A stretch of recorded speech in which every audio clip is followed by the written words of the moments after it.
Hey, I'm Brandy Palmer, and I am here with my co-host Greg Tinker for another episode of Big Words Made Small, where we challenge doubts and bolster beliefs about God. That is correct, Greg. That is our desire that what we share with you will help you in your journey. Have you ever heard someone say, Lord have mercy? You know, Lord have mercy on me, or oh, Lord have mercy on them. We say that word, and it is a small word as far as the number of letters in the word. It's not like one of those huge things like justification, consecration, eschatology, but it is a small word, that a big word. And I say a big word because too often we really don't understand what mercy is all about. Could you shed some light on that for us, Greg? It's a word that's around in every culture, so it doesn't matter how far back you go. Mm-hmm. It doesn't matter how remote the place is now in terms of, you think about going into a remote place like a jungle now. Right. Mercy is a word that is in the vocabulary of every people known to man. And so it's an important word in humanity. And we know it's one of those words that exist, when we're talking about challenging doubts and bolstering belief. Right. There is this concept of if there is a universal moral law, then there must be a moral lawgiver. In other words, if every society on earth understands a concept, if it's in their laws, if it's in their lexicon, their language, correct, then obviously it is in us as part of our creation, right? Right, correct. Which means then that there is a concept of mercy that is everywhere for all times. Okay, so that being true, then we need to have a right concept of mercy as it relates to biblical truth. Okay, so there is a concept of mercy for all time, and that is something that is throughout humanity, all languages, all cultures. And what we're saying is that that is the case. It's part of our DNA, so to speak, that we need to have a right concept of what is biblical mercy. So what is biblical mercy? And and especially today, man, when there's so much going on in the world and people are hurting others and being hurt by others. What's the biblical concept of mercy? Yeah, so if you go back to the Old Testament and take that as an example, mercy was always associated with justice and retributive justice. Okay. And we hear the term no mercy or merciless, right? Wow. And so in the Old Testament, we know the concept of an eye for an eye, a tooth for a tooth. Right. Regardless, if you hurt me, I have a right, a justice right to hurt you. Okay? So then we move to the New Testament with Christ, and Christ gives us a different concept of mercy, where Jesus comes along and he offers us something where we don't get what we do deserve.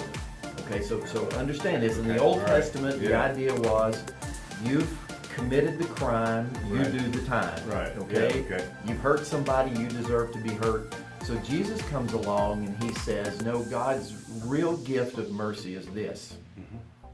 That you've done something that does deserve punishment. It really does. You deserve to be punished. But Jesus comes along and says, rather than you getting what you deserve, you're not going to get what you deserve, and I'm going to take that onto myself. So Jesus then takes onto himself our punishment. That is an incredible gift of mercy. We're sinners, right? We're born in sin. We've all sinned. We've fallen short of the glory of God. And so what does sin deserve? Sin deserves punishment and ultimately death. That's what it deserves. That's justice. Right. So Jesus comes along and he says, I'm going to give you mercy. I'm going to take your punishment. You deserve it, but instead of you getting what you deserve, I'm going to give you what you don't deserve, right? Yes. So Jesus comes in and he gives us mercy. He takes onto himself our sins and our punishment. So we don't get what we do deserve.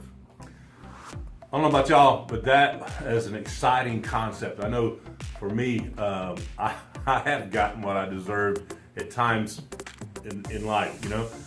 But to think about the fact that what I deserve for my sin, because of Christ taking upon himself, that I do not get what I deserve, but rather he gives to me life. He takes it upon himself. And that's exciting news. And so, all right, that's a right biblical concept of mercy. We talked about, Greg was saying how that mercy is a concept that is throughout humanity, and we wanted to have a right biblical concept of mercy. So, all right, I spoke, what I was saying, that is a little bit of, all right, how in our daily life. Quickly, now that we have a right biblical concept of mercy, how should that impact my daily life? Yeah, well, the Bible speaks of forgiveness, that Christ has forgiven us, right? And so to challenge the doubt and have a right biblical belief of God, then what we need to be able to do is to say, God has given me this mercy. I deserved, maybe I can use this illustration to help. You're standing in a courtroom, Right. and you've been judged guilty. Okay, so you're going to be punished, you've been judged guilty, and somebody steps in and says, I will take their punishment. Okay, so I deserve the punishment, but they step in and take the punishment for me. So in that sense, I have been forgiven or pardoned of my sin, crime, whatever, guilt. Right. And so what does that do for me? Well, hopefully that causes me to be a merciful person, to be full of mercy for other people, so that I'm not looking always to exact revenge on people, you know, so that if I've been done wrong, I'm not aiming to get back at them or to seek revenge. I'm remembering what I have gotten that I didn't deserve. Right. And so then I become a merciful person. Blessed are the merciful, right? Yes. Is what Jesus said. Yes. So merciful means somebody who is full of mercy. Well, if I've received it, I ought to be full of that. So then I'm giving that to other people. No, they don't deserve it. Right. Right. But neither did I, right? Neither did So, I. Neither Yeah, did I. right. So what I didn't deserve to receive mercy, but I got it. So in turn, I give what I have received.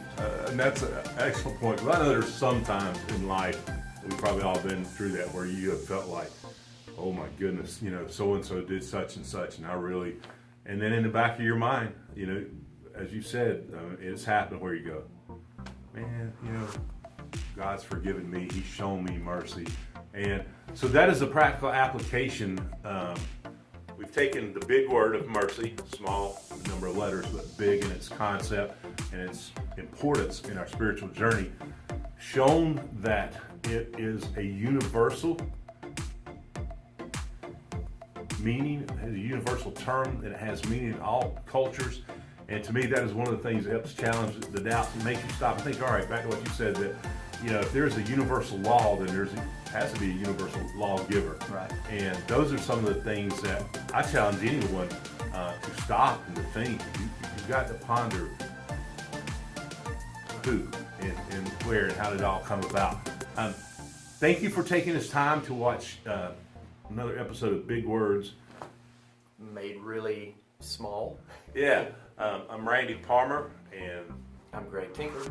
we appreciate you taking time to join us. If you enjoyed this, if you benefited from it, would you share it with someone else? Would you also maybe give us a little thumbs up? Comments? Yeah, we'd like to hear what you have to say. Subscribe. Greg, you also have a YouTube channel where that you share devotions, and that is, what is it? It's called Good News at 9, and so typically I try to post it around 9 in the morning. I don't always get to do that. So, but 9 o'clock in the morning, and so, you know, it'll be there at some point. But good news at 9. Yeah, that sounds a little bit better than good news sometime around 9. Yeah. Yeah. But check him out on YouTube, man. It's a great way to keep up with Greg and what's going on and to be inspired. So thank you for taking time to join us. As I said, would you share this? Think about subscribing.